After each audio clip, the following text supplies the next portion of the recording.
Hey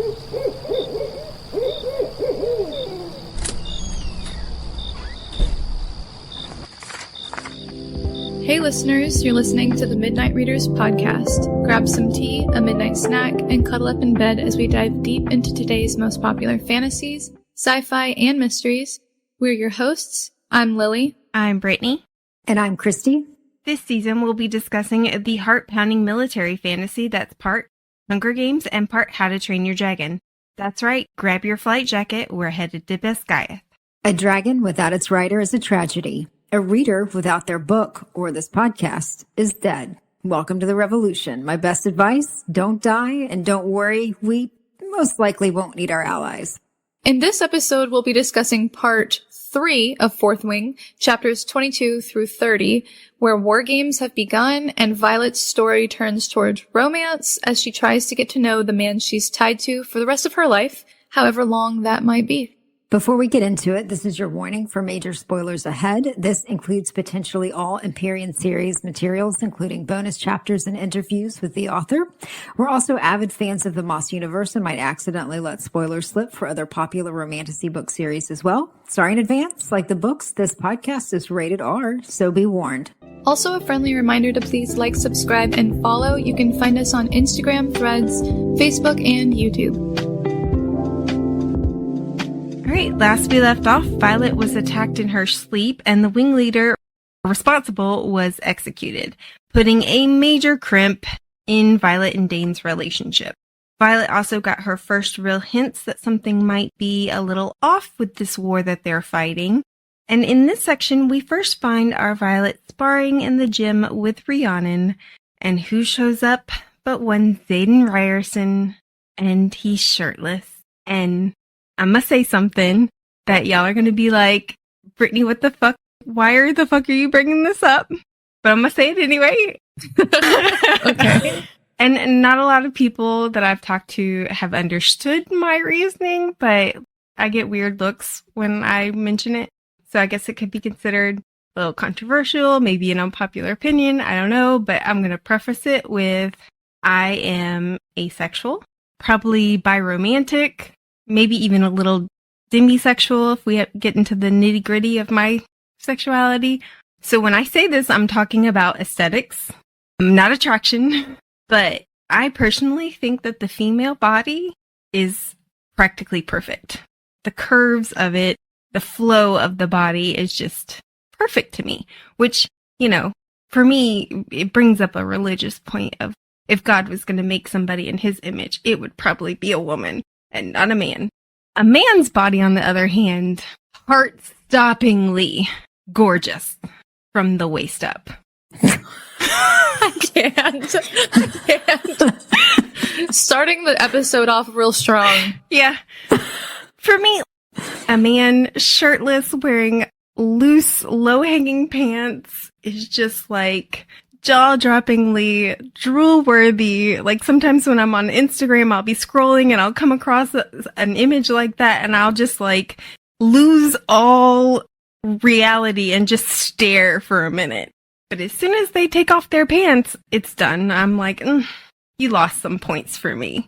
And I don't understand why in books some authors will have characters describe a penis as pretty or beautiful, because it's not to me. Do I enjoy a penis? Yes. Do I want to stare at it? No.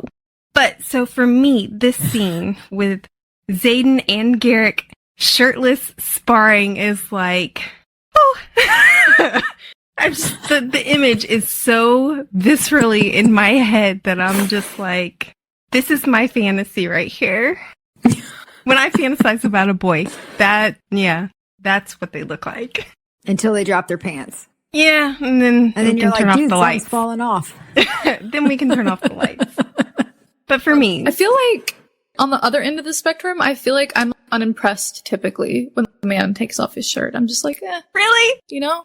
I mean, I get the appeal. I like the idea of a well-sculpted man, right? But I'm not immediately turning around and being like, oh my God, staring, you know what I mean? Like stopping what I'm doing. I'm not Violet in this situation. And see, for me, it does have to be a well-sculpted body. It cannot be flabby. Otherwise, I'm not interested. And I know that makes me a hypocrite because my body is not exactly well-sculpted. But I'm also not looking to sleep with them either. I just want to stare. That's what I was going to ask, because I was going to be like, okay, but for someone who's asexual, but then you clearly want to look at them, but it's not for sexual reasons. I don't get it. But that's just how I feel. And I've had that thought for quite a while, was just like, I like looking at a man from the waist up. The rest of him, not appealing so much, unless it's in the dark. It's interesting. Okay. It's a preference. It is a preference. Where did this come from? I'm picturing Brittany on a date and the guy taking off his shirt, and she's like, oh yeah, come on, buddy. And he drops his pants, and she's like, whoa. She's like, okay, put your pants back on. And we're put done. Your pants back on. That's enough for me. Yeah, see, I just like looking. Hey, you know what you I like. can't relate. Yeah, I can't relate. But I get it.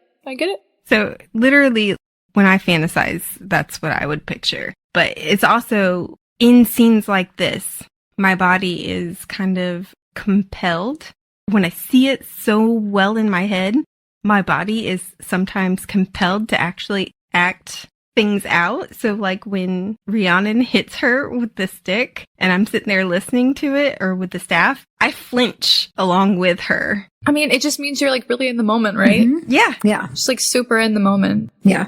But I think that Rhiannon is such a sweet friend to try to get her to work her anger out on the mat. That is true. I wish when I was younger, I asked my dad for a punching bag to put in the garage because of my anger issues. And I just wanted to beat the crap out of something. We did not get a punching bag. Rhiannon gave Violet what she needed, and that was a way to work out her anger and maybe the sexual tension that is lingering in the air. Although she was right, Rhiannon was taking it easy on her. She should have not done that.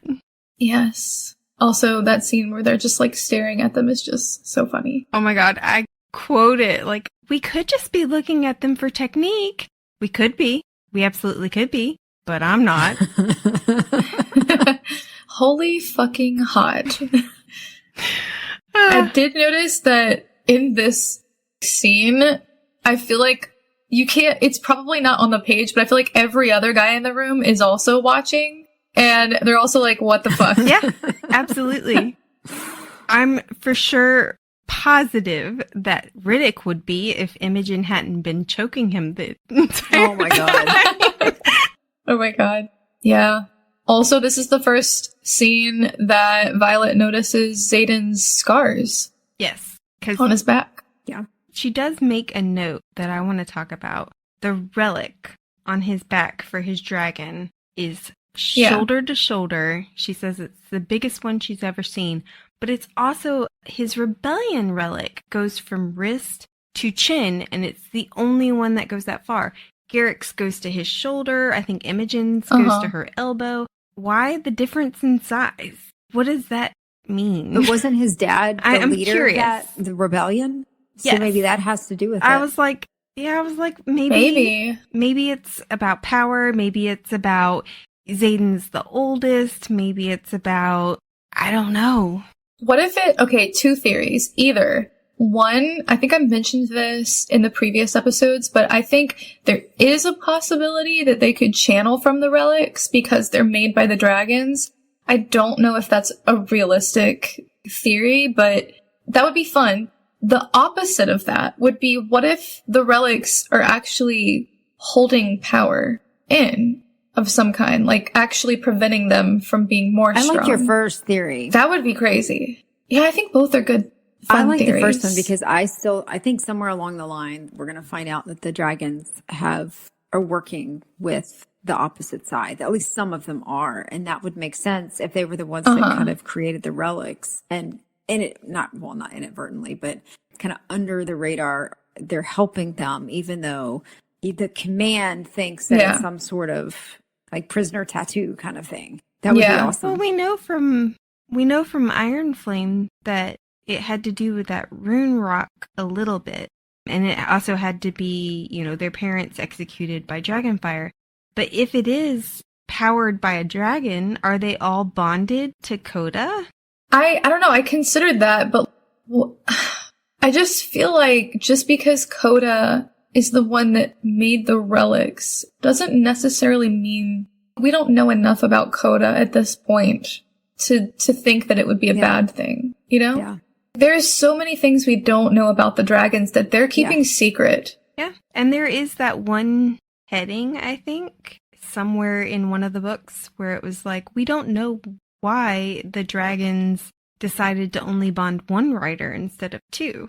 Makes you think, can they bond two or more? Yeah. I think there's a lot more to them. And the fact of the matter is Onyx Storm is not the last book. So we don't really know what the true ending is. And I think we are going to find out at some point that you've got at least some amount of dragons that are not fighting for their side. Yeah. They're actually on the rebellion side. And I think we brought this up in the last episode. I can't remember if we did, but we kind of talked about why are they not bonding? Because there's multiple times especially in this book where they mention, oh, the dragons are not bonding like they used to.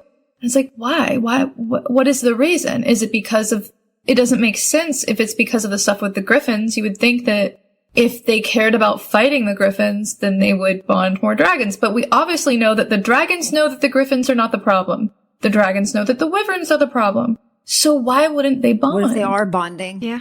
Just not with them. Yeah, that would be crazy. Okay, so yeah. In a recent interview with Rebecca Yaros, she was talking about Onyx Storm.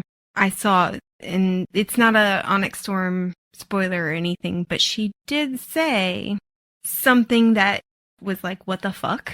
And it was, how do we know the dragons are giving their true names when you go to threshing? And how do you know that the writers are reporting the dragons' true names? Are they lying? So their records of who bonded who could be way off. Yeah. That is just so crazy because why would that matter? Well, what would it change? We saw a record error with Xaden. They thought his great uncle or something was the one who bonded Sgaeyl when it was really his grandfather. Right. And this makes me wonder how it could tie in with Naelin. Because I don't know, I really feel like the Naelin thing it's so much more important than we realized at this point in the series. Yeah. Even in Iron Flame, I feel like there's so much with the Naelin stuff and with the fact that Tairn bonded him and refuses to talk about him and will not talk about him. Exactly. So just every part of me is like, there's something going on with that. I don't know what it is, but it's a big deal. And Brennan has to know something because Brennan was there and he's not talking about it. Why isn't he talking about it? You know what I mean? We've gone way off from Sparring, but it's just, this is super important.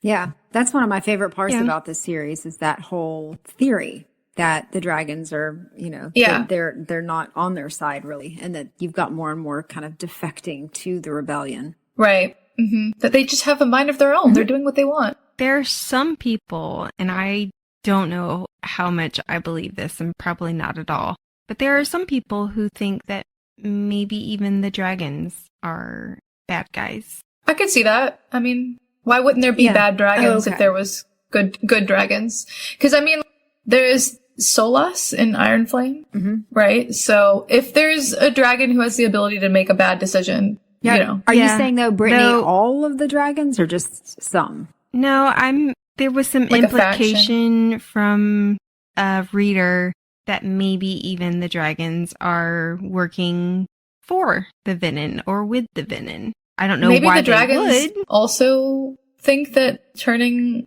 with the Venin would be like turning Wyvern or something could be like a beneficial thing. I don't know. What if the Venin are not the bad guys? I don't know. I think it's possible, but what is going on with them? Well, we'll have to discuss more in Iron Flame and Onyx Storm because we don't really know that much about them here. Plus, we we don't really have answers, so. It's not fair because Christy Googles the answers and then I'm the only one that's sitting here without anything. That was the only part. I was just the second signet that I Googled. That was it. Well, blame Brittany. She kept talking about it and texting about it. It made me want to know. It's Brittany's fault.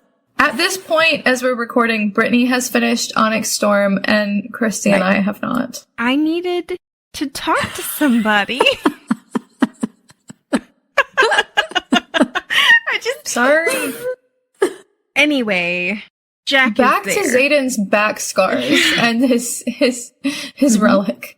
I honestly, fewer dragons are bonding, but if we notice, a lot of the signets are more powerful or more rare. Because when I was reading it, I was like, oh, okay, Rhiannon gets a rare signet, Violet gets a rare signet, Xaden's got a rare signet, Dane's got a rare signet. I also think it's weird that summoning is a rare signet, if I'm being honest. That's true. Now, you would think that summoning would be a common one. Yeah, that's true. Sorry. Oh, I had a question. Brittany, do you know, and actually Lily, you might know this too. When you say rare signets, do any of the assholes have rare signets, or is it just this small kind of faction that have ended up with a lot of rare signets? What do you mean the assholes? Well, like Jack. Well, I mean, Jack Barlow has a signet. We don't even really know what it is. Yeah. He uses his signet. Well, he uses a power on the mat with Violet, and people assumed it was his signet. But now we don't know. Was it his signet or was it channeled Something power? else. But basically all the riffraff, other than those immediately around Violet and theirs. Does anybody else, or all of the rare signets going to those mostly rebellion riders? You know, some are not, but Mending. I mean, Dane wasn't a rebellion rider, and he has a rare signet. Who? Dane. Yeah, but he's still in that same little faction with them. I mean, he's kind of an asshole, but at this point, at least, at this point, the problem is that we don't know enough about other people's signets. Okay. Yeah. Because I'm just curious if, like, Bob down the hall has a rare signet as well. It goes into the theory. So if it really is kind of a small faction that are ending up with rare signets, then it could be that the dragons are choosing how to channel to ensure that certain people get rare signets and powerful signets. I mean, Riddick got a common signet. Riddick is common though, but that's why we love him.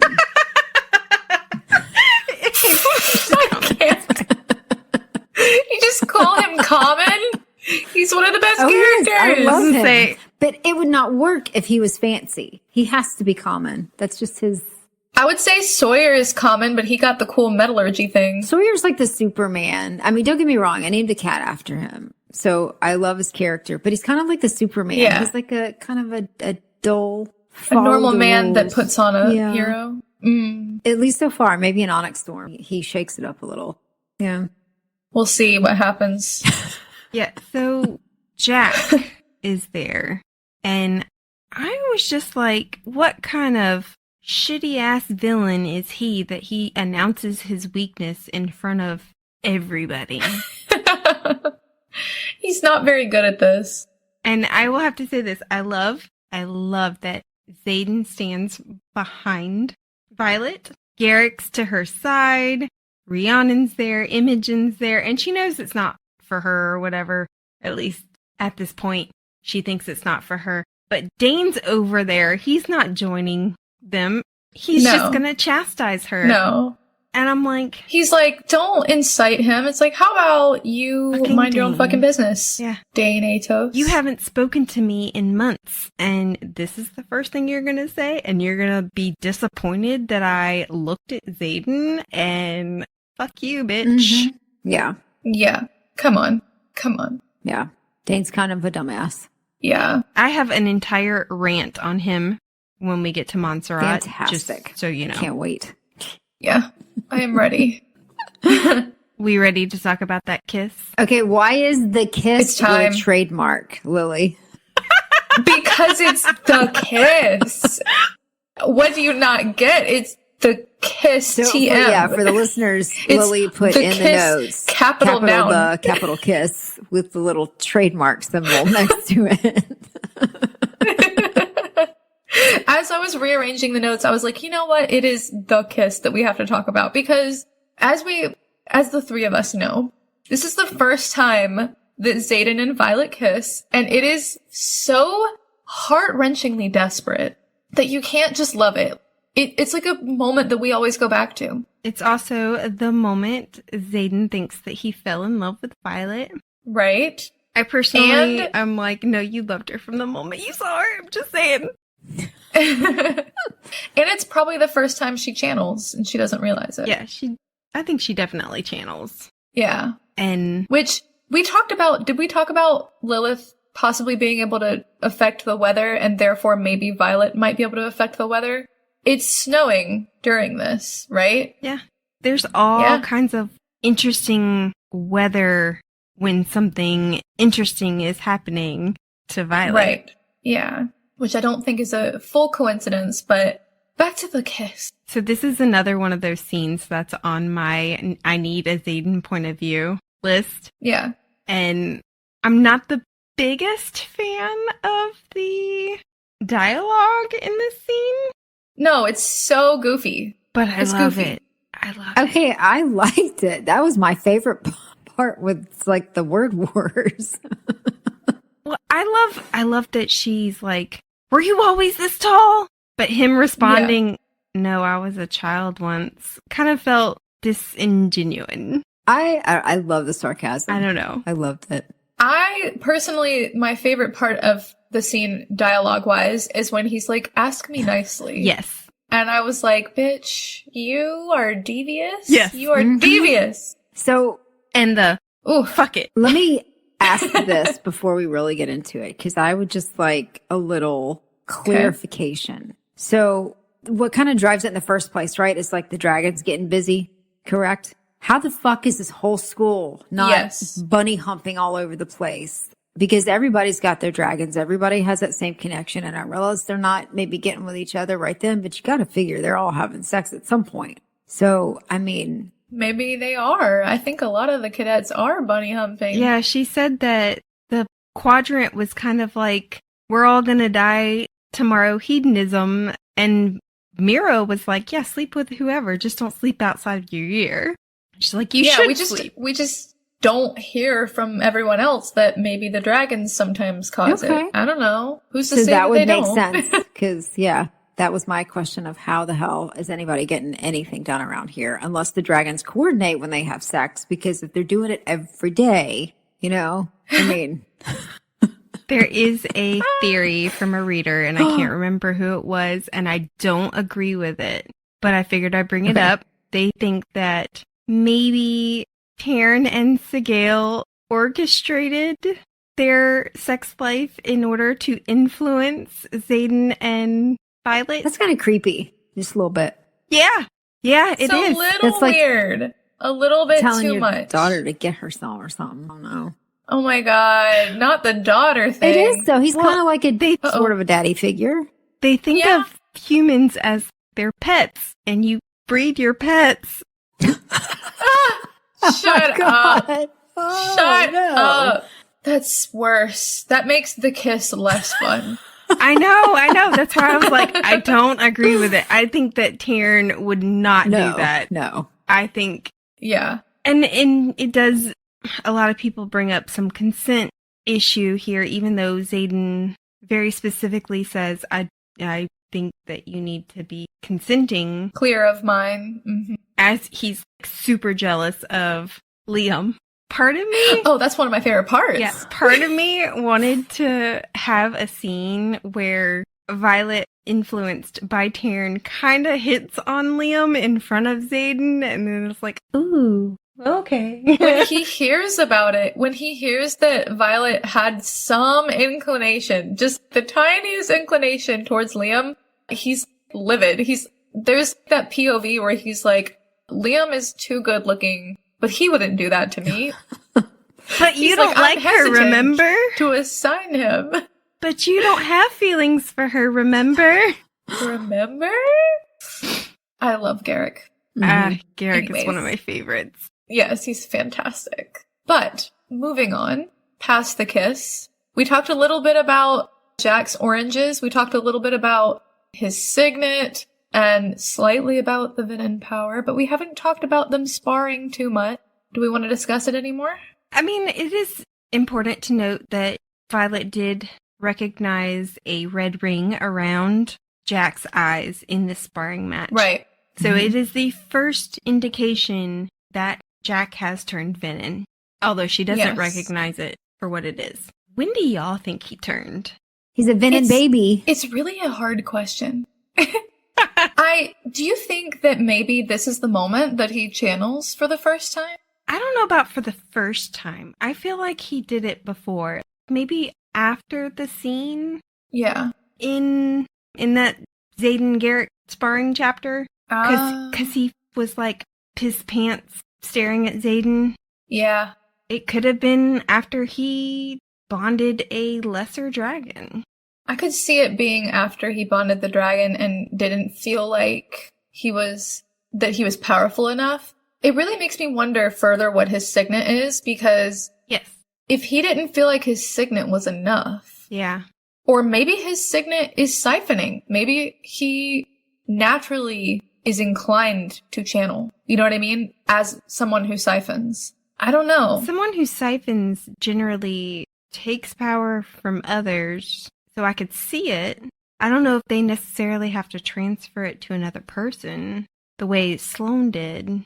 Right. But, so the dragons don't like the venom at this point. So how is... As far as we are aware. So how is Jack's dragon not reacting to him? The dragon has to know something's wrong with him. He has to know. For real. For real. That was one Yeah. of my big questions, which we should talk more about in Iron Flame when we get to that. Yeah. But it is important to note, why didn't Bade go to the dragons and be like, my rider has turned? Yeah. Yeah. I will note, which one of you said, I think Brittany said that all of the recent signets, or a lot of the recent signets, are the rarer ones. Yes. I did note in our notes that, I did note down that Rhiannon's supposedly hasn't been seen in over 100 years, according to Violet. This is on page 284. She says it's rare and it's very useful. And even though I noted here that I thought it was odd that it was a rare signet, because you'd think that summoning would be a more common one, now that I'm rereading that quote, it does make me wonder if something's going on that on a larger scale. Oh, we haven't seen this in 100 years. Okay. Is there a prophecy? Is there something on a larger scale that's happening now that Andarna's back? Or like Andarna's a special kind of dragon or whatever? Well, Which we can discuss later. like Andarna said, nature likes everything in balance. Yeah. So it's interesting. Could be that I also the noted- Venin are more powerful than they've been in forever. It's true. I also noted the part where it describes his signet, which it says, agony fills every cell in my body as violent, vibrating energy rips through me with an intensity that makes it feel like he's cleaving ligament from bone, muscle from tendon. I scream as I'm shaken by an internal force I don't understand, as though he's forcing his own power into my body, shocking me with 1,000 stings of vibrating energy. And somebody put on the internet, again, I don't remember who, but they said it's funny how if this is his signet, isn't it funny how shockingly similar it is to lightning? Yeah, because it stings and it vibrates. And except for he has to put his hands on people. So sorry. It is very much like lightning, except for it has to be up close and personal, whereas Violet can kill from a distance because she doesn't want to be around it. Right. You know what that just came to my brain? I noted here, why is it that whenever Riddick and Imitario pull Jack off of her, their hands are singed? And I said, is he storing power? And it just fucking came to me. His dragon is named Bade, right? Mm-hmm. This is gonna sound so stupid, but there's a Pokemon move. There's a Pokemon move called Bide that stores power for multiple moves. until it releases it in one large release of energy against the other player. And Christy, stop laughing, you terrible gutter mind fiend.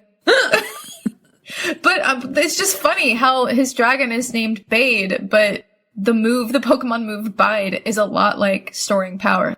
That was what came to my mind just now. That's probably the nerdiest, dumbest thing I could have said on this podcast, but it does sound similar. Nice. I do want to point out, though, right before this battle begins, or this match begins, Liam rushes off to go get Xaden, and he tells Riddick, guard her like you're me. And a lot of people thought... I love Liam. ...that since Liam dies at the end of this book, that Riddick might take this personally and start taking up the role that Liam held. Well, that's just very sad. Yeah, because what if it would mean that Riddick dies? Well, I don't want to think about that. No. I can't lose both of them. Yeah, every time somebody brought it up on the internet, I was like, nope, that's not happening. Nope, I will not allow it. Nada. Another thing that I noted during this is that she kind of refuses to use the orange extract immediately. And I was wondering if that's because she wants to do it herself, like she wants to fight him off herself, or if that's because she's against killing people. Yeah, I kind of thought it was the same, that she wanted to do it herself. Resort. I think she is against killing people, but again, she managed to save his life while dying. And if she had used it right away, she could have just said, yeah, he needs to go to the infirmary and he's allergic to oranges. Yeah. Like the badass he is. Amazing. A fucking badass allergic to oranges. It's also funny that he has an orange dragon. Yeah, I was just thinking that. It's the universe's way of being like, fuck off. Also, in this chapter, Xaden says something after the battle. He says something like, for Dune's sake. And we're going to talk about it later, but I have some theories about the gods, some theories that will come up more naturally in the later chapters. We'll talk about it. Yeah, I've been noting down every instance the gods are mentioned in another document, and I did it by, specific god, and then I have a unnamed god reference, and I'm at 88 references. Oh my gosh. Yeah, isn't that crazy? Because when you reread these books, you start to realize, if you're looking for it, the amount of times they mention a god is crazy. And I can't believe I didn't catch it the first read. Yeah, me too. So after this battle, Xaden decides that he is taking over everything when it comes to Violet. Which, I gotta say, I love Xaden, but he's being a little unfair to Liam. There was nothing he could have done, just like Violet said. Yeah, that's what I said. I was like, I'm a little offended on Liam's behalf that Xaden said, apparently I can't trust Liam to report deadly situations. Like, okay, you need to back off. I will defend Liam with my life. For real.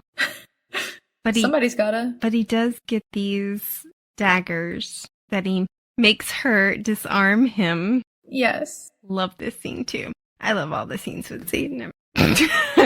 Yes, we know you love Xaden. That is your man. But all these daggers have runes on them. And we learn in Iron Flame that, they have a reason. Any thoughts on what the runes might do? And we know one of them shields her from Cat, and one unlocks doors. For the dagger, I really do not know. I was thinking maybe like a true strike kind of rune, but she doesn't really need that. He probably would think that wrong to put that on there because she doesn't need help. No, she doesn't. She's quite good at it. Maybe one to help her hold it, because I think that was part of the reason he had it made for her. Yeah, the daggers she was using were too big for her hands. Yeah. She does have a little section here in chapter 24, I think, where Yaros kind of writes how she's practicing her magic in her head. And I just have to commend Rebecca Yaros for the way that she writes the magic, because, and like the way she writes the magic and the mind working and her practicing using her powers and stuff, it's just really well done. I feel like we've read a lot of fantasy at this point, and a lot of it is kind of meshes together in my brain, but Rebecca Yarros has a very unique way of writing magic, I think. Yeah, and if you notice, it is very similar to therapy, meditation. Yeah. And so even though we can't perform magic, we can still relate to it. Right. Like grounding yourself. Yeah. Bringing yourself back to the moment, putting something behind a door. I feel like she makes it that's very feel true. realistic. She makes it feel kind of earthy and, like you just said, grounded. So it you know, it feels like something that we could see. Yeah. Yeah. Mm-hmm. And I mean, for anybody who's done meditation, the putting yourself in a spot, your safe spot, and grounding and putting things behind doors and locking things away, shutting things out, that's all very relatable. It's something that we've done. Yeah. Mm-hmm. Yeah, practicing the mind. Okay, on to the squad battle. The squad battle. I have questions. Okay. And a little bit of criticism for Violet. I know it's hard to do, but in the squad battle, they have to do some kind of flying obstacle course. They have to climb the gauntlet. They have to do all these things. They have to wield whatever. She doesn't let Tairn hold her in. And for flying maneuvers when she's training, I totally get that. This is a game competition thing. There is no reason why she shouldn't have let Tairn hold her in. She was... I also think that you're competitive. I am competitive. But, I mean, you have teammates. And I feel like her pride is getting a little bit in the way here. I do think because her teammates are banking on her, part of me agrees that she should have let Tairn do that. But I was just like, whatever. You know what I mean? I was like, okay, she's going to be stubborn about this. Be stubborn about it. Yeah, I mean, I get training.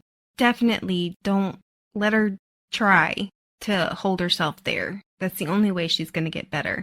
This is not training. And also, question, she couldn't get up the gauntlet the first time without the knife that Amber Mavis had a bitch fit about. Did she use the knife again when she had to climb the gauntlet for this? And did they bitch fit about it again? Amber Mavis is dead. I'm pretty sure nobody is fucking bitching. The next person to do it's going to be out. That's what they're thinking. Xaden is watching. I do think it's weird that they moved the final challenge up, like, immediately after the sparring matchups. Like, as fun as it is, it's one of my favorite chapters in the book. I enjoy that chapter a lot when they're doing the scavenger hunt, kind of. But I don't really understand why they moved it up so fast. Was it to make sure that they weren't unprepared, I guess? Probably. Though, since we have a moment, we talked about General Sorrengail before, and we kind of missed some opportunities to talk about Panchak, but we know there are enemies within Sgaeyl. So I want to talk about these people that aren't part of the class. And so here we have Panchak. He is commandant of the quadrant. He is somebody who Tara says in the 3rd chapter, I think, says that this is a stepping stone position for him. He wants General Sorrengail's position, and then after that, he wants Melgren's. And Violet's like, oh, well, he's never getting that. And so he feels like a politician, somebody who literally fails upward. He only comes to the first formation when there's a trial or, and he comes to graduation. He didn't come to war games after that call in the middle of the night. And who else? We all assumed that Atos was the one that, positioned Varish into the vice commandant position. But as the commandant, wouldn't he be the person who hires that In person? theory. I mean, Atos could have influenced him some way. When I read this again and I heard that, what Tara had to say about him, this is stepping stone, where he wants more and more, and that he's lazy. He doesn't do much. He was fumbling with the codex, whereas all the students can practically quote it by heart. I feel like he's shady, and we don't know his signet. We don't know anything else about him. You're right. Yeah. And I wonder if he's the one who brought in Varish.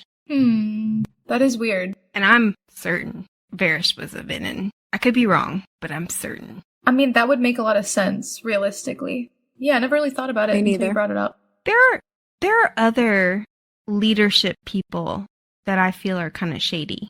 But I think he's shady. Yeah. I don't know why, but it's hard for me to keep track of the professors, who they are. I don't know if it's because there's so many people. I don't know if it's because their names. I can remember their names, but I don't remember what name goes where for some reason. Is Panchek the neck snapper? No, that's Carr. No, that's Carr. And he's shady too. Who is it? Carr. Oh, okay. Okay. Yeah, but he's shady doesn't he too. end up a little unshady later? Doesn't? No? No, he's the one who... Brittany's like, apparently no. I'm mixing him up too. He's the one... Yeah. He's the one who came out whenever they were having that formation of, okay, we're all flying for Erasure or staying here. He came out and he was like, you don't know what you've done!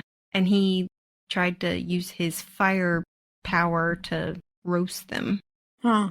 Okay. Yeah. He's shady. Okay. I don't know if he's working with the Venin, but I don't like him. Okay. I need a professor list, a good and bad. Because, Noted. I think they've all come together in my mind. Yeah, I think I'm going to have to write that down. Yeah. I'm going to have to type up a list or something. In that Sheets document, I haven't written them down yet, but I have a professor tab. The only ones I'm really sure of are Immaterio, Devera, Grady, Carr. Yeah, I can remember Devera or I always want to say Devera and Professor Carr. There's one more I'm not remembering, I think, but I don't know. All right. Okay, back to War Games. So I think Panchek is sketchy, and he is still on my you could be evil list. Yeah. We do get to learn all of Violet's squad's signets here. Yes, very fun. Heaton breathes underwater. Nadine unravels wards. Imogen erases memories. Really strong signets. Yeah. Although, like crazy signets. I think the dragons have something to do with that because they ended up with a whole boatload of shit that other squads are kind of... Unraveling wards is nuts. It makes me wonder, though, in Montserrat, Xaden's point of view, he says, doesn't Dane realize that they would use his signet against other riders? No, Dane does not realize that because Dane is too stupid to know half the shit that goes on, which we will talk about later. And I'm assuming is going to be included in the rant that Brittany. Yes. But unraveling wards, that seems like that would be used against riders. Erasing memories? It makes you think, whose memories have Imogen erased that they know her signet is erasing memories? How did Heaton figure out that they could breathe underwater? Swirlies. Swirly. Sorry. But it's interesting to think how these signets would be used. How they were discovered and where they're going to go with it. Yeah. Is it something they have a feel for that just they know? I don't think so, because I'm pretty sure Violet used her lightning and she was not aware when she kissed Xaden. For sure. Mm-hmm. But she was also she was a little incapacitated at the time. True. So you might argue that other people might have noticed more. Been a little more connected. True. Maybe she thought that little zing was little tingles. The tingles, yeah. The tingles. But I'm sure for Imogen, hers could have easily come out when somebody learned something that she didn't want them to. And if she fought hard enough and all of a sudden they couldn't, then she would know that was... I wonder if hers is contact. Does she have to touch them for it to work? Oh, no. We don't know much about it. We do know that she used it at Montserrat, but it also begs the question, how many times has she used it? Has she used it on Violet? Has she used it on Xaden? That'd be crazy. If she takes the memories away from the writer, does the dragon remember? That's a good question. That's a great question. Does she get to view the memory?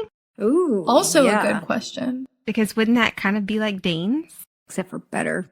It depends on how it works, I guess. Yep. Moving on. So, Lilith's office. I just had one question. Not really. Is Violet the only one that read those letters? According to what we know, probably. Okay. Because she was the only one who went through the desk. Okay. Yeah, my first thought was about the letters because I just never noticed when I first read it that the protests against the conscription laws were happening in Tyrrendor. And for some reason I never picked that up, but it's mentioned here and then it's also mentioned later. And my question was, when she looks at the map, she says, I think it's in the letter too, that the southern wing are calling for reinforcements. And isn't that the wing that Orally said her brother was stationed at, and that it was pretty much a desk job? Yeah. Yeah. So the inconsistent, well, I mean, I'm sure it's a purposeful inconsistency, but Right. these people, I guess, are having to lie to their own family members about what's going on. Yeah. Yeah. It's crazy. Okay, so on to Montserrat. We find out that Rhee's family is close by, and they go visit.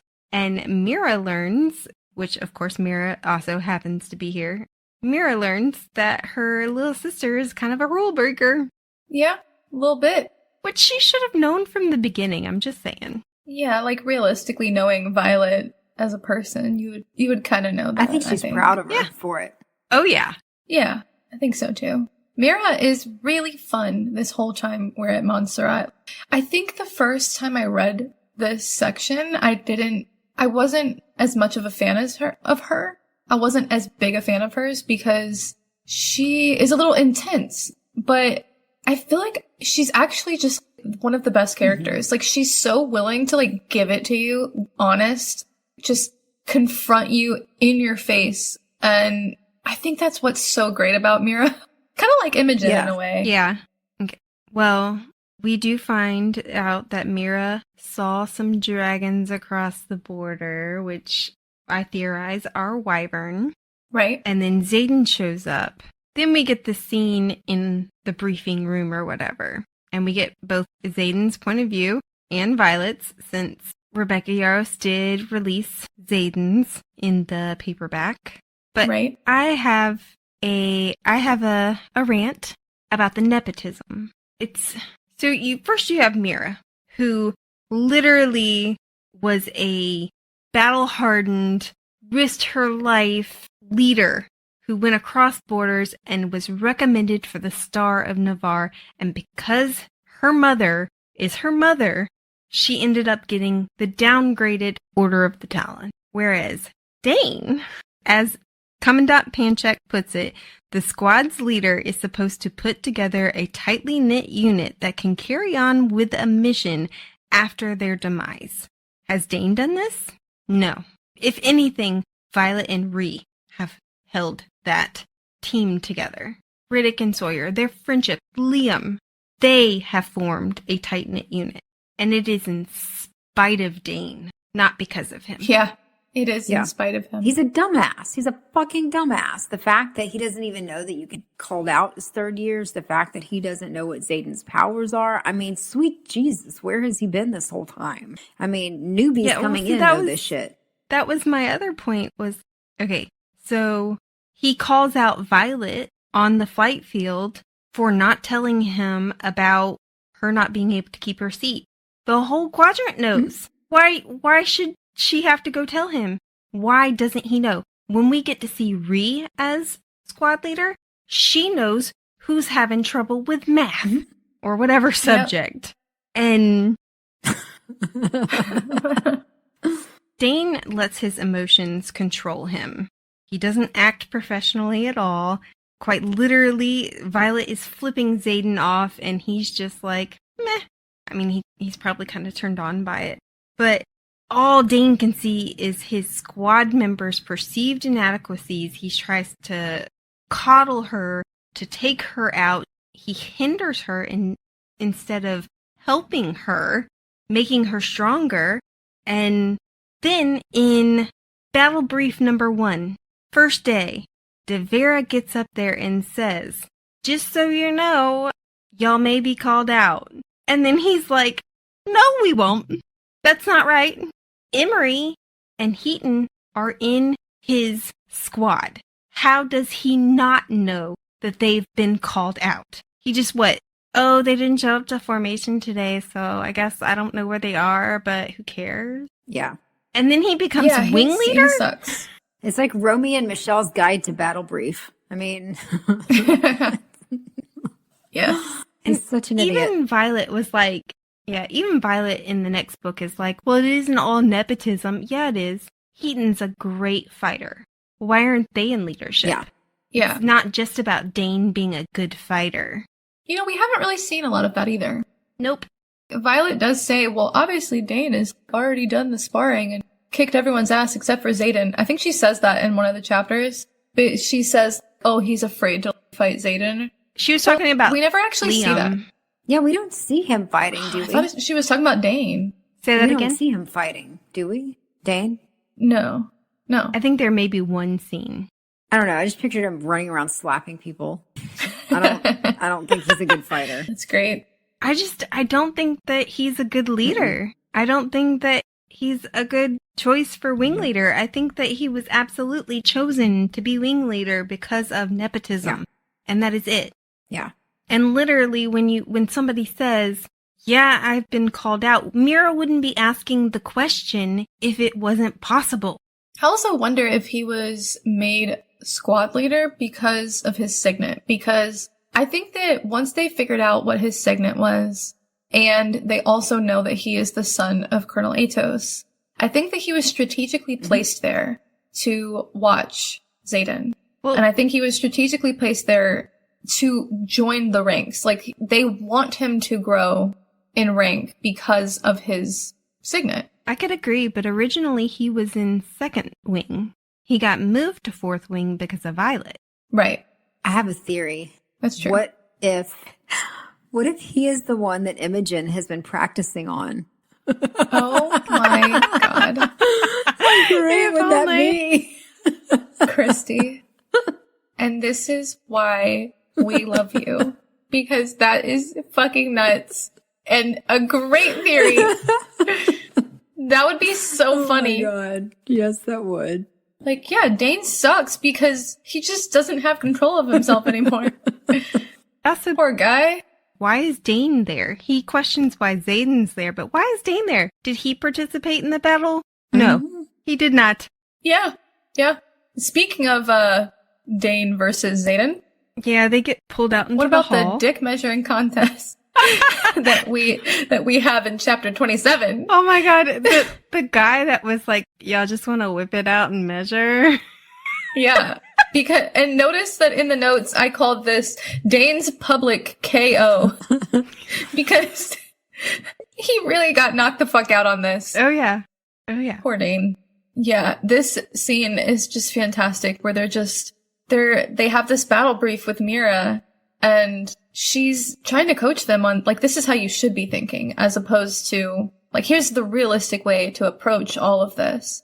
And it's really helpful and really useful for them as cadets. And she's like, Dane, what the fuck are you doing? You suck at this. Mm-hmm.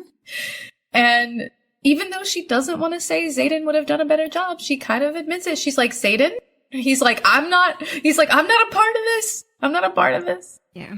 In the hall, when they're talking, Xaden, in his point of view, was like, I don't know how to deal with siblings. I don't know how to deal with siblings. And then the wards fall, which begs the question, why did they fall? If they fell because the daggers were taken out of the armory, who's the traitor? Who did it? Is it a coincidence that they fell when Violet was there, who is a highly valued kidnapping target and an easy way to kill Xaden? Is it a traitor working with the Griffin Riders, or were they working with the Venin? Well, this is also where they start speaking to each other in their minds, though. Yeah. Which I think is just fascinating. It makes me wonder, how long has he been able to do that? He does say in How his long has he been able to do that? POV that he just tries it out at that moment. Of course he did, because he's just Xaden and he can do whatever he wants. But yeah, it is really interesting that the wards fall, and it does make me wonder, was it always that easy? I mean, for real, I just have to go to the armory and steal a bunch of daggers? Like, is that it? I thought that Mira's ability to put up shields was like a big deal, so it just makes me wonder. It's confusing, but I don't think that we can even potentially guess on who the traitor is because we don't know anybody there except for Mira, Devera, and Second Squad, which sucks because I'd like to. Interesting. Yeah, I would like to guess, but there are no options to guess. Well, the wards fall, but that one girl, she can get rid of wards. What's her name? Nadine. Nadine. That is true. Which I would not put it past her. So there is a character. Yeah. There is a character with the ability to do so. Yeah. That just happens and to be hates there. them. Yeah. So that's a good point. Another point I want to bring up is Tairn, when he shows up, he said that he was doing what he could to help. Other than firepower and whatnot, they talk about the dragons having magic, but did we ever really see the dragons perform any magic? Mm-mm. Other than I've never breathe seen fire? it that I remember. I mean, No. Darna stops time, Yeah. but she's a baby and she's going to lose that power. As far as I know, no. It makes me wonder, what can the dragons do? They talk What about are they holding back? Yeah, they talk about having magic themselves, but what did they do? None of Is them. that why they bond, though? So that they can channel all of that energy into one thing. I don't know. I mean, we do see Tairn use his magic to hold Violet to himself, but that's Right. That's it. Yeah. Speaking of channeling, it's not long after this that Violet begins to channel. Yes. Yes. Do we want to talk about that scene outside of Markham's office? Yeah? I don't have much to say. She does learn she learns how to talk to Xaden in his mind. She does note that she sees a golden light out of Endarna's window. Right. But not necessarily the stream of power that we see from Tairn and Xaden. Right. So it makes me Which is interesting. wonder about that. We learn a lot about Xaden in this chapter. Well, maybe not a lot, but a little bit. A lot of somebodies on the internet pointed out that she asked him about having any siblings. And it's several times the question of him having siblings comes up. And he's like, no, I'm an only child. And for some reason, Bodhi being his cousin is not good enough for people. And they're theorizing that Bodhi is his secret brother. Why? Exactly. I don't know. I'm like, why is him being a cousin not good enough? I don't really get that. Probably just lineage. I mean, if you've got another brother from that same line, from the same rebellion leader. But I will... Bodhi is Finn Ryerson's sister's child. So if Xaden doesn't have any children, wouldn't Bodhi be next in line anyway? Yeah, I would think so. Speaking of lineages, I do want to talk about the gods for a minute. So what is interesting to me is that a friend of mine pointed out, we were talking about the book, about all the mention of the gods and how Xaden is mentioned to look like Amara, and how there are some weird coincidences with Violet and killing people, death, stuff like that. And Amara is the queen of the gods, right? Yes. And Xaden looks like Amara. Rhiannon. They both do. She said that Xaden came in like the warrior of Amara, or something like that. I interpreted that as looking like Amara. I interpreted that the quote there as that he looks similar to Amara, because Rhiannon is compared to Amara for mostly, I'm assuming, her skin tone and for her beauty. And same thing for Xaden. He is a noted person of color, and he is considered to be absolutely gorgeous. And so they're both compared to Amara, I thought. Because she says he comes in with angel wings or whatever. So even though she is saying like a messenger from Amara, that was my interpretation, was that he looks like Amara. The quote about Xaden looking like Amara. Xaden fills the doorway like some kind of dark avenging angel, the messenger of the queen of the gods.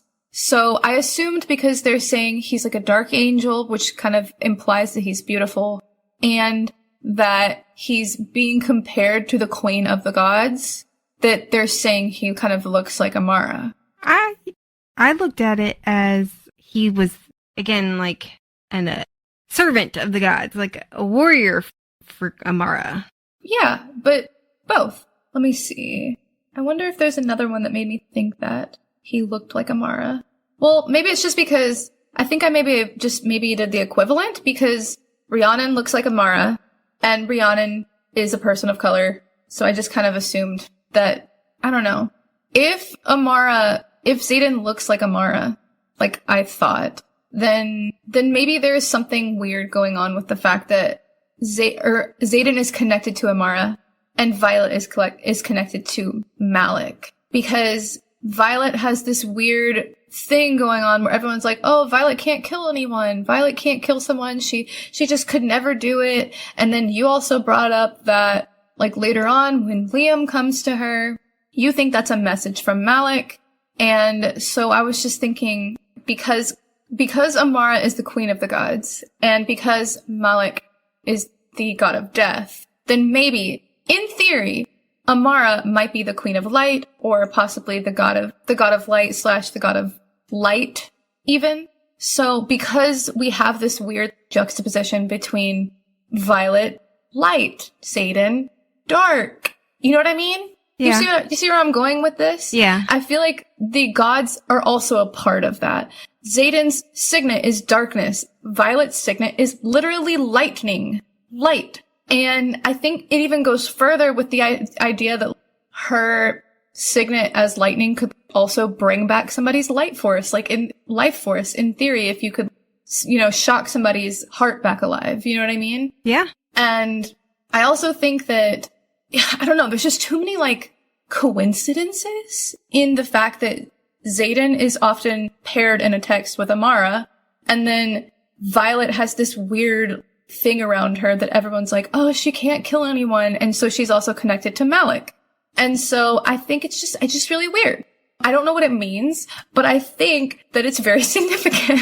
Well, Rebecca Yarros did say the gods would come into play more in the future books. Right. And, Violet talks a lot about how she has trouble getting over how callously people die in this school, and she's known as someone who can't take a life. And then there's this quote in chapter 24 from the Book of Brennan. I know you don't want to hear this, but sometimes you have to know when to take the death blow, Mira. It's why you have to be sure that Violet enters the scribe quadrant. She'll never be able to take a life. What a weird thing to say. I mean, I get it that you are saying, oh, my little baby sister is just too innocent. She could never kill somebody. But it made me think, was there a weird grand conspiracy from everybody to get Violet into the scribe quadrant? And that's why at the last minute, Lilith Sorrengail was like, I can't do this anymore. You can't be in the scribe quadrant because you need to do the opposite for some reason, because she forces her last minute to not do the scribe quadrant. It's just really weird, because why is Brennan telling Mira Violet has to enter the scribe quadrant? That's so weird. And if you think about that in connection with the fact that she has the possibly the life sucked out of her maybe as a baby because Lilith might have been a Venin or whatever. All of these theories, I think, connect. All of these things connect. I think that sounded like crazy rambling, but I think it's they all connect. Good theory. Christy, what are your thoughts on that? I do think it's a good theory, and I like that you have brought the gods into it. I think that it is, God, there's so many kind of theories going around in my mind, and that plays into some of them. And of course, mine usually gear more towards, I think, the dragons. But even then, as you were saying it, I was like, oh, what if the dragons are the gods or something? I don't know. But just Tairn does say we don't pay attention to your puny gods. That's a great point, because Brittany just said that they aren't giving us their real names. Yeah. That's what made me think when she said that. Oh my God. Yeah, no, I think it's a really good theory. I really do. And the fact that you've paid attention to that much detail is incredible. Thank you. I was really doing the historian work on this. I I am trained to look through a text and pick out an argument, and damn did I. You really did. Well, I mean, there's so many pieces of it that I think start to connect. I mean, even the part before that I was talking about with the scars on his back, and that when Violet's asking about it, and it says that it actually startles Sgaeyl that she's asked. The fact that she's startled in the first place is weird. And that Tairn is kind of pushing her off that subject. I think that, I mean, that easily could tie into something like that. I wonder if That's Xaden so true. startled Sgaeyl.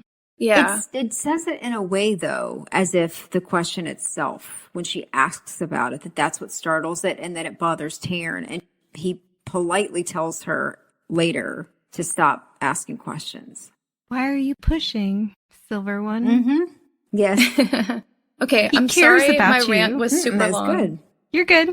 Well, do we want to talk about war games? Yes, briefly. Yeah, just a little. The main thing That's not how I meant that.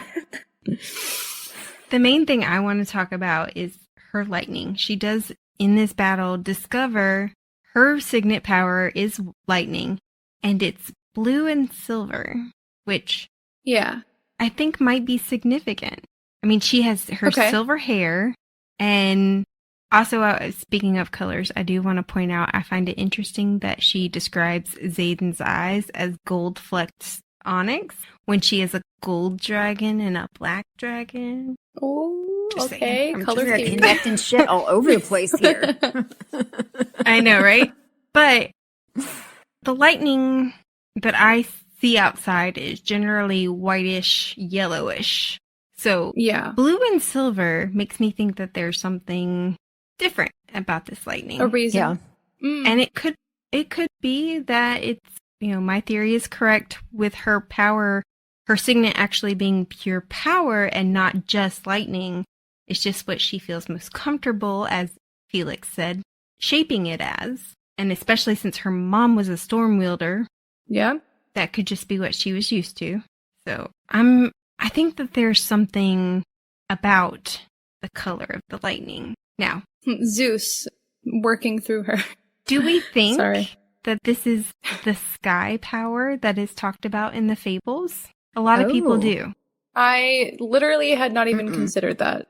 We can talk more about it when we get to the Venin battle, because one of the Venin does say something about you wield the power of the sky and you don't even know how to use it. But Oh, Yeah. interesting. a lot of people... That's literally a direct quote. Yeah, a lot of people are theorizing that this is the fabled power of the sky from the Fable of the Barons, that the third brother wielded or something. Well, I'm definitely going to have to look into that. That's wild. Okay, if she's the third brother, does that mean her other two siblings are the other brothers? No clue. Oh boy. Okay. Well, I was they also very do war disappointed in Jack's supposed death. He should have suffered more. Oh, I thought so too. He died so fast. I wanted him to suffer. I wanted him to see it And then we coming. find out What a quick death. Yeah. she should have hit him directly with the lightning. And Violet's the one that's freaking out about killing him, like throwing up later. And we're like, he didn't die slow enough. I mean, he deserved We would it. so be like the witches from Hocus Pocus and torture somebody to death. Let's Absolutely. start with the toes. Come, little children. I have to say, in real life, I can talk about this, but I also have trouble killing cockroaches. So I do too. I don't kill bugs. I have a bug catcher. I feel like there's enough taking of life as it is, so I put them outside. The only bug I will kill is a cockroach. They are my enemy, my forsworn enemy, and I will find them. I will find They them. scare the shit out of If me. it flies at me, then it's, death sentence, sorry. But if it's just crawling on the ground, the only time I'll kill it is if I absolutely am forced to, and then I also apologize before I do. Yes. Because I'm weird. What? It's not weird. I think it would be a horrible death to be crushed. Like, that seems like that would just be such a horrific death to feel that. And I just can't do it to a little bug. But I I apologize, agree with and you. the apology is essentially meant for the cockroach, but it's not like the cockroach really understands, so it's meant for me. I think I was put on this earth to annihilate cockroaches. I am sorry. I do agree that being crushed would be a terrible death, but if they didn't want to die, they should have stayed out of my room. At least it's quick most of the time. I'm hunting them down. I'm sorry, Christy. I mean, I put them outside. Don't get me wrong. I'm sorry. They freak me out. They scare I love other me. bugs. But yeah.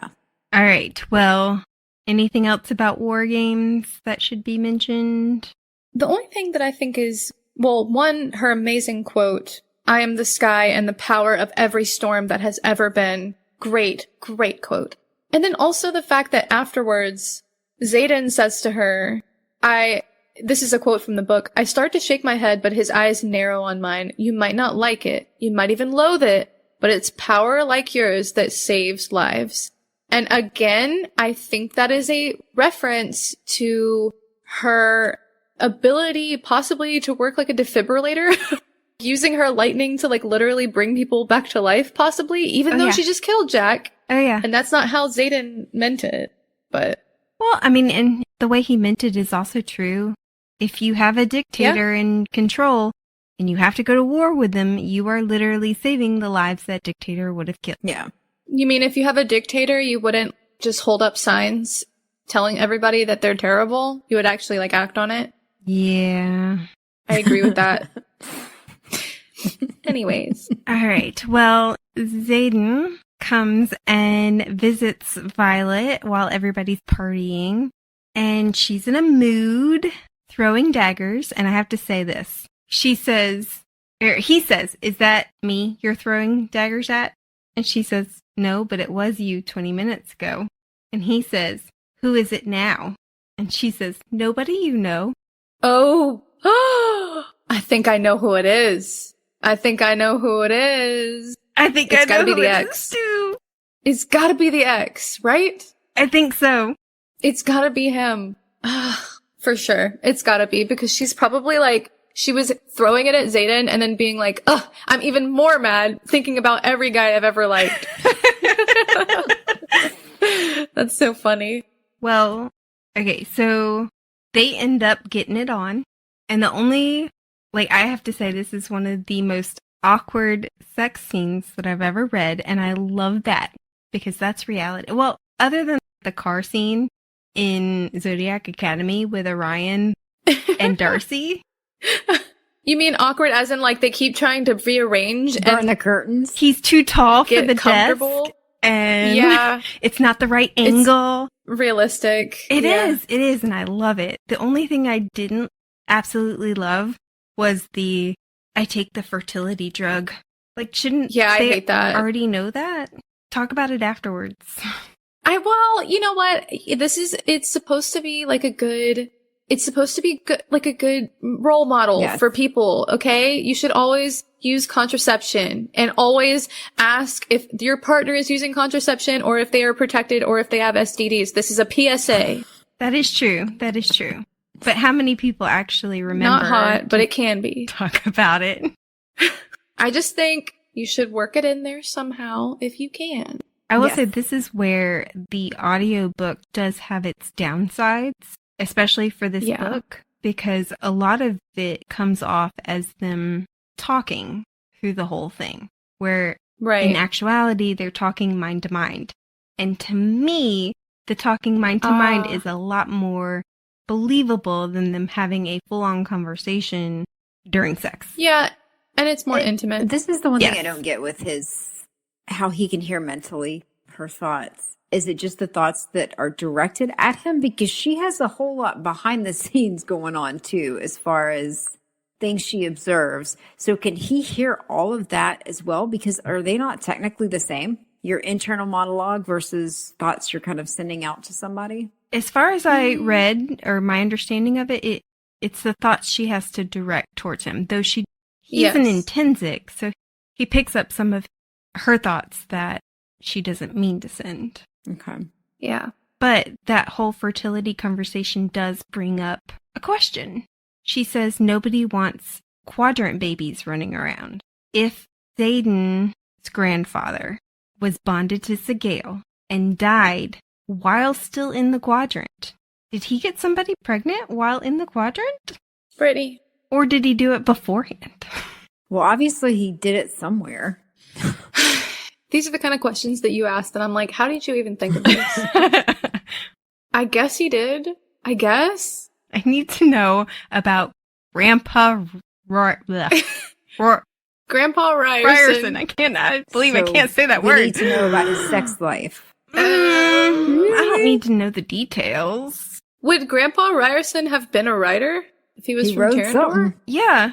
He was bonded to Sgaeyl. I'm dying. I guess he was. Yeah. I don't know why I didn't put that thought together, but anyway. Anyways, this is a really good sex scene. I don't think it's as good as the next one, but yeah. You know. It's a first time. Yeah. And they do destroy the room. Yeah. The famous destruction of everything. Which makes you wonder. The wardrobe. What were people thinking outside with lightning striking after she just called down lightning? Were they like, oh, there's a storm? Or were they like, what the hell is Violet doing? I feel like they were thinking the second one. And then, like, what is she doing? She's out of control. Violet's neighbors. What were they thinking? Run. Unless, did Xaden put up a sound shield? With all that destruction of everything in her room except her bed? Yeah. Fire drill. I don't know, but I think we're going to have to discuss more next time. Yeah. We have so much more to talk about. I can't believe how much more we still have not covered. We got to talk about Nailing more later. So much stuff we have left. Incredible. Well, any last thoughts? Is it in the next chapter that Violet gets violets from Xaden after she wakes up with him? I love that he stayed. Yes. Isn't that cute? I love that he stayed. He is precious. I love that. We'll end there. We hope that everyone enjoyed this week's episode. We'll be discussing the 4th episode of Fourth Wing, chapters 31 through 39, next week. New episodes drop every week, so don't forget to check out last season's discussion on the Zodiac Academy, available now. Please remember to like, subscribe, and follow us on social media. That like and follow are super important for us to continue to bring you new episodes each week, so please, please, please do so. Thank you for listening to the Midnight Readers Podcast. We'll see you next week. Happy reading, listeners. Don't stay up too late. Hey, listeners, if you're interested in us starting a Patreon, we've been considering it. And we were wondering what you were thinking. We were thinking we could add bonus content, maybe some access to the notes that we talk about, but you guys never get to see. Maybe some videos. What do you guys think? Let us know. Contact us on Threads or Instagram and let us know your thoughts.